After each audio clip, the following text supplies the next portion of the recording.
Hello everyone, welcome back to ISK Easy English. Hello dears, ഇന്നത്തെ നമ്മുടെ video ഒരു short video, ഒരു pronunciation video ആണ്. അപ്പോൾ നമ്മൾ വീഡിയോ സ്റ്റാർട്ട് ചെയ്യുന്നതിന് മുൻപ് സ്ക്രീനിൽ ഒരു സെന്റൻസ് കാണിക്കാം. അപ്പോൾ ആ സെന്റൻസ് ഒന്ന് ശ്രദ്ധിക്കുക. എന്താ സെന്റൻസ് എന്ന് വെച്ച് കഴിഞ്ഞാൽ I make dash videos where I dash.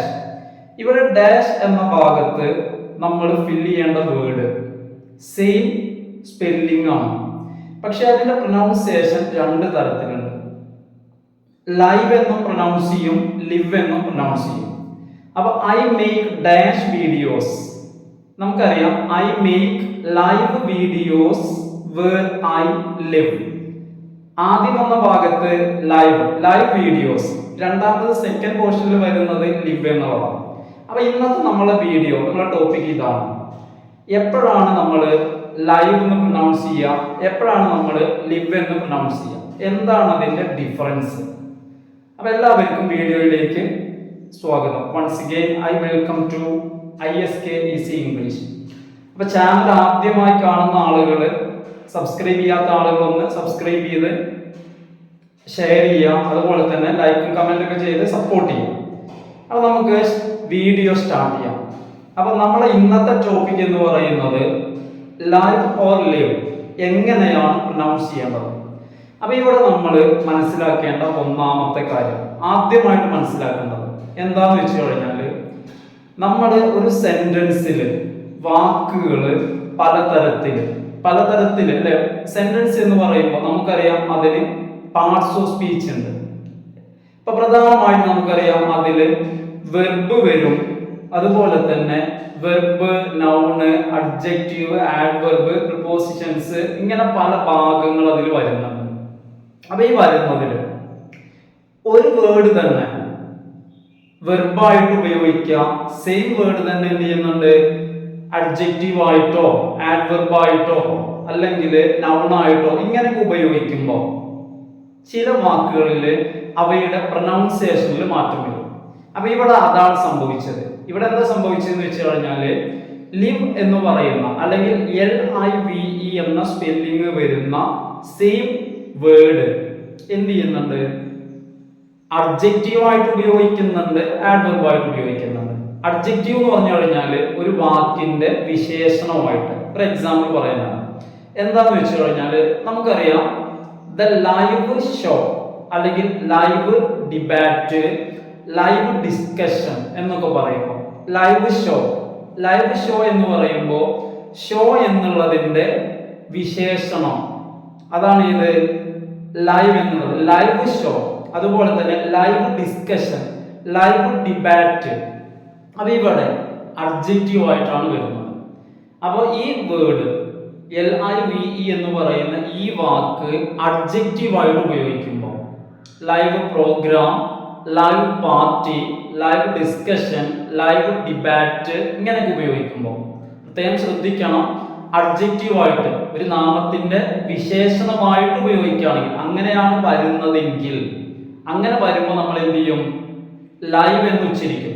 അതേ സമയത്ത് തന്നെ വെർബായിട്ട് വരുമ്പോൾ, വെർബായിട്ട് വരിക എന്ന് പറഞ്ഞാൽ ലിവ്. അപ്പൊ അതിന്റെ അർത്ഥം വരുന്നത്, ലിവ് എന്നുള്ളതിന്റെ മീനിങ് വരുന്നത് സിമ്പിൾ വേർഡ് ആണ്, ജീവിക്കുക എന്നുള്ളത്. ലിവ് എന്നുള്ളത് വെർബാണ് അല്ലെ, ലിവ്. അതിന്റെ രണ്ടാമത്തെ രൂപം ലിവ്ഡ്, അതിന്റെ മൂന്നാമത്തെ രൂപവും ലിവ്ഡ്.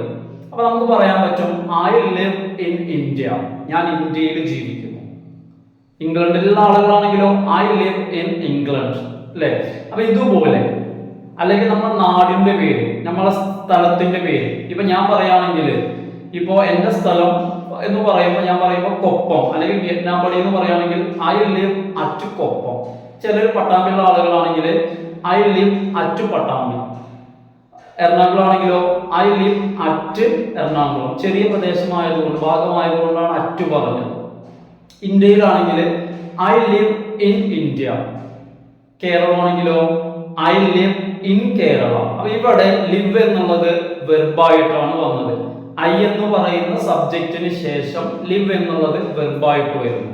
അപ്പൊ നമ്മൾ വെർബായിട്ടാണ് വരുന്നതെങ്കിൽ അതായത് സബ്ജക്റ്റിന് ശേഷം വെർബായിട്ടാണ് വരുന്നതെങ്കിൽ നമ്മൾ ഇങ്ങനെ പ്രൊനൗൺസ് ചെയ്യും, ലിവ് എന്ന് പ്രൊനൗൺസ് ചെയ്യണം. അതേ സമയത്ത് അഡ്ജക്റ്റീവ്, നാമത്തിന്റെ വിശേഷണം, ഞാൻ ഈ പറഞ്ഞതുപോലെ live programme, live party, live discussion എന്നൊക്കെ വരികയാണെങ്കിൽ ഒരു നാമത്തിന് ശേഷം, ഇവിടെ പാർട്ടി എന്നുള്ളത്, അതുപോലെ തന്നെ ഡിസ്കഷൻ ചർച്ച എന്നുള്ളത്, ഡിബേറ്റ് എന്നുള്ളത്, ഇതൊക്കെ ഇവിടെ നാമങ്ങളാണ്. ഇവയ്ക്ക് ശേഷമാണ് വരുന്നതെങ്കിൽ ഒരു നാമത്തിന്റെ വിശേഷണം, അതിനാണ് ഇംഗ്ലീഷിൽ അഡ്ജക്റ്റീവ് എന്ന് പറയാം. നാമത്തിന്റെ വിശേഷണമായിട്ടാണ് വരുന്നതെങ്കിൽ നമ്മൾ എന്ത് ചെയ്യണം? ലൈവ് എന്ന് പറയാം. അപ്പൊ ഇത് നോക്കൂ, ഞാൻ തുടക്കത്തിൽ പറഞ്ഞ sentence, I make dash videos. അപ്പൊ വീഡിയോസ് എന്നുള്ളത് നാമമാണ്, അതിന്റെ വിശേഷണമായിട്ടാണ് വരുന്നത്. I make live videos where I live. Where, ഇവിടെ വേർ എന്നുള്ളത് സ്ഥലത്തെ കാണിക്കുന്നതാണ്, അതായത് റിലേറ്റീവ് പ്രോനൗൺ ആണ്, ക്വസ്റ്റ്യൻ വേർഡ് അല്ല. അപ്പൊ നമുക്ക് അതിന്റെ വീഡിയോ നമുക്ക് വേറെ വീഡിയോ ചെയ്യാം. അപ്പൊ എന്താ ഇവിടെ പറയുന്നതെന്ന് വെച്ച് കഴിഞ്ഞാല് I make live videos where I live.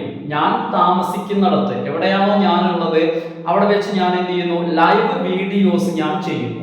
അപ്പൊ ഇവിടെ ആദ്യ ഭാഗത്ത് ലൈവ് എന്ന് വന്നു, രണ്ടാമത്തെ ഭാഗത്ത് എന്ത് ചെയ്തു? വെർബാണ്, വേർ ഐ ലിവ്, ഞാൻ ജീവിക്കുന്നിടത്ത്. അപ്പൊ ഇന്നത്തെ നമ്മുടെ വീഡിയോ ഇത്രയാണ്. അതായത് ഒരു ഷോർട്ട് ആയിട്ടുള്ള ഒരു പ്രൊനൗൺസിയേഷൻ വീഡിയോ ആണ്. അതായത് എപ്പോഴാണ് ലിവ് എന്ന് പ്രൊനൗൺസ് ചെയ്യുക, അതുപോലെ തന്നെ എപ്പോഴാണ് ലൈവ് എന്ന് പ്രൊനൗൺസ് ചെയ്യുക. നിങ്ങളുടെ അഭിപ്രായങ്ങൾ നിങ്ങൾ കമന്റ് ചെയ്യുക. അതുപോലെ തന്നെ സബ്സ്ക്രൈബ് ചെയ്യാത്ത ആളുകൾ എന്ത് ചെയ്യുക? സബ് ചെയ്യുക. അതുപോലെ തന്നെ ലൈക്കും കമന്റും ഒക്കെ ചെയ്തിട്ട് ഷെയർ ചെയ്തിട്ട് എന്ത് ചെയ്യുക? സപ്പോർട്ട് ചെയ്യുക. Thanks for watching.